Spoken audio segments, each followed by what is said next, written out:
At some point in many families, the roles flip, and adult children suddenly find themselves trying to parent their own parents. Grandpa moved to the city following two specific scares back home.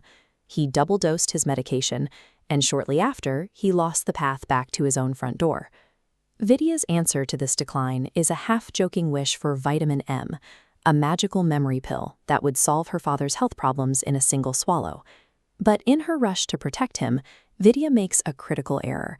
She starts treating her father like a helpless child, ignoring the decades of experience that still define him.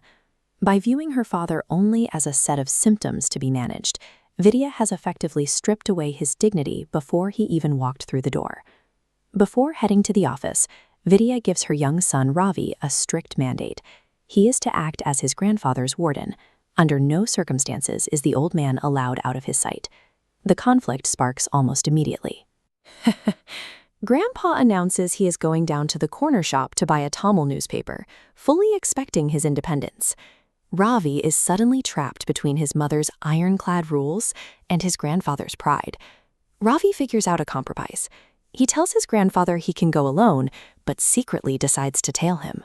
Ravi completely leans into the persona of an intrepid young detective, tracking his grandfather through the urban jungle. Ravi believes he is the mastermind of a high-stakes protective mission. He has no idea how severely he is underestimating his grandfather. Out on the street, Ravi's surveillance is a mess. He awkwardly ducks behind park bushes and gets into arguments with street vendors, while his grandfather smoothly navigates the heavy city traffic without breaking a sweat. It turns out the newspaper was only a cover story. Grandpa is actually on a rebellious spree, treating himself to a buffet of street food his family strictly forbids, eating roasted peanuts, a hot cup of sugary tea, and ice cream. Ravi watches from the shadows, terrified that a speeding car or a sugar spike will take his grandfather out. He watches the older man easily brush past hazards the family assumed would be lethal. The family viewed any attempt to leave the house as a dangerous mistake. In reality, an elderly man was successfully reclaiming his autonomy right out in the open. To keep a safe distance, Ravi anchors his entire surveillance strategy on a single marker, his grandfather's coffee-stained yellow cap. The chase leads Ravi straight into a busy neighborhood barbershop. Minutes later, the yellow cap emerges and heads straight for a public bus. Ravi boards it, only to realize his mistake. The man wearing the yellow cap is a complete stranger. Grandpa had simply handed the hat to someone else to stay cool. The realization hits Ravi instantly. He has entirely lost his target. With no clue where the old man went, Ravi sprints back home in a state of absolute panic. Ravi's failure proves that watching someone isn't the same as understanding them. He was so focused on tracking a hat that he completely missed the intelligence of the man wearing it. Ravi bursts through his front door, dreading the worst. Instead, he finds his grandfather already home, safely tucked into bed and peacefully snoring. Later that evening, the tension in the house settles. Without warning, Grandpa brings out a pile of presents and begins happily handing them to everyone. It was Grandpa's birthday.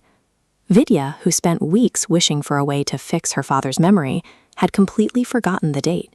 He remembered to buy gifts for them. They forgot the day entirely.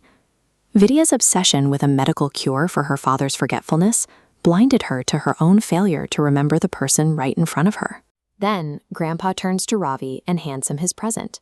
Ravi tears off the wrapping paper to reveal a book titled The Best Detective Stories. The implication is immediate. Grandpa knew he was being followed the entire time. He orchestrated the cap swap in the barbershop specifically to ditch his tail. He allowed his family to believe he was a confused old man, then turned their own surveillance game against them in a masterclass of evasion. It's easy to infantilize the older generation for the sake of their safety, but when we strip away their independence, we overlook their sharpest tools. Respect their freedom, because as Ravi learned, they're probably a step ahead of you.